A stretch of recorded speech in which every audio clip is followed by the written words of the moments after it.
YouTube. I shall remain anonymous for several reasons. So as you can see, my build is a general DPS build, and generally what you want to go for is two things. One is critical hit chance, another one is critical hit damage. Mine is currently 52.5 at 100.7 of critical hit chance. Now my gear currently is pretty standard as far as your DPS build go. It is some Providence gear with a pretty good roll on the Fox Prayers here. The Coyote's Mask, although I wish that rolled a little bit better for me than it currently is. And a fairly good roll on the Baker's Dozen at 15% of rifle damage and 17% of critical hit damage. Now, my only argument is that although I do have a Bighorn, watch what will happen. Now, generally you would think, yeah, so the Bighorn, since it is an exotic weapon, and it will do a 450% more weapon damage when in semi-automatic fire mode. Now watch what will happen here. So I have here an invulnerable elite, and watch.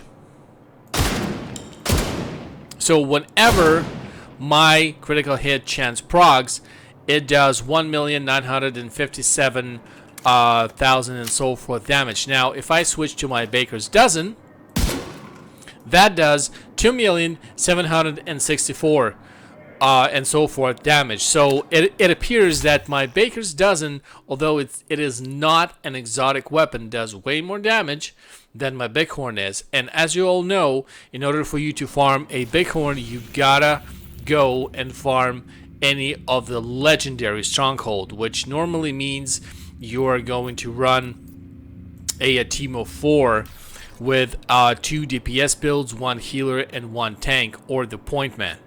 Okay?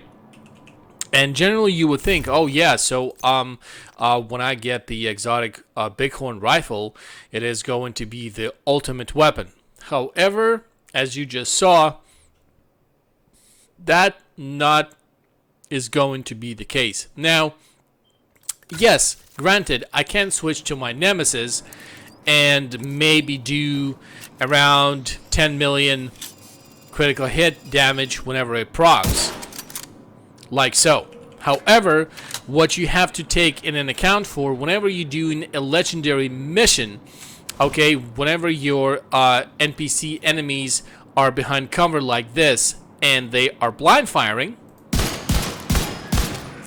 they are so darn accurate. Okay, so let's say if you're running a the Sacrifice Providence chess piece like I currently am, 2 or 3 hits and you are going to be down. Okay, and all that trouble and I don't know, maybe 2 or more hours just to run one time through, let's say, a District Union area on Legendary with a 4-man team like I mentioned, and still you are not guaranteed to get any of the legendary exotics. Okay, so, and that's really my main argument here, and that is why I am all hands for any DPS glitch that I can get my hands on. Now, I'm not advocating to use any of these DPS glitches in the Dark Zone since you're fighting against a real people.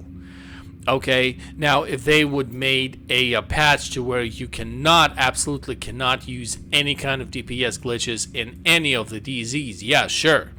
But let's say if you're running any DPS glitch to do any of these missions here, let's just say for the sake of this discussion, to where you would run a viewpoint museum on legendary heroic, excuse me, just to farm for a better Providence gear roll. Yeah, sure, why not use any of DPS glitches that are available to where you can just run through your missions faster. So let's say instead of a 25 plus minutes, you can just run it in 10 minutes. And again, you are not guaranteed that you are going to get a better roll that you currently have or anything like that. So therefore, that is kind of my argument here. So whether the devs are going to make a better exotics to where they are going to give you some real good advantage over any of the other weapons here, even any advantage over your named weapons, okay, or just don't patch the freaking DPS glitch, okay, because all the DPS glitch does, in my humble opinion, is it is just allowing you to run through any of your, let's say, missions faster, or let's say if you want to do any of your control points, let's just say if you're farming for a better SMG role, well, why don't you travel to the let's say Federal Triangle and run this control point here, and instead of 25 well, maybe like 20 minutes plus, it is going to take you maybe like 5 minutes.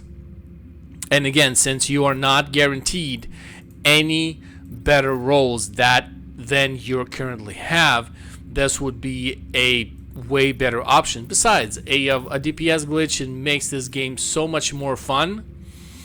And I think once all the DPS glitches are patched up, this game is probably going to lose, well, maybe not a sizable amount of its current players, but some players just probably going to say like, oh, you know what, screw this, because now it's gonna take me 20 plus or maybe 30 plus minutes just to run just any of my missions. And again, like I mentioned before, you're not guaranteed to have any better role on your gear than you currently have. Now, there is a new DPS glitch, as you all well know. So it basically consists of this. So you are going to try to interact with this turret here and prog your menu at the same time. But watch what will happen. So now I have this set up right. So I would go into my menu and I would switch my secondary. Let me check. Did I had my secondary equipped? Yes, I did. Okay. So let me see. So my damage is pretty normal here. So now I have my secondary as my a nemesis. So let me just reroll my first loadout. So I have my bighorn here.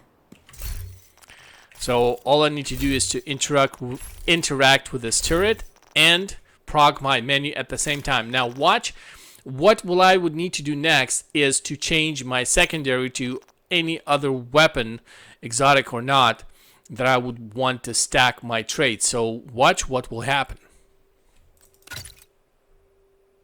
The game just freaking logs out. Okay, so either they have patched this, or this DPS glitch unfortunately doesn't work anymore. Okay, and that's really a big problem, because like I mentioned before, I'm not advocating to use any DPS glitch in a dark zone. However, I would really like for the DPS glitch to work whenever you are farming for any of the missions or legendary strongholds. Anyway, this is really all I wanted to talk to you about today. And thanks for watching.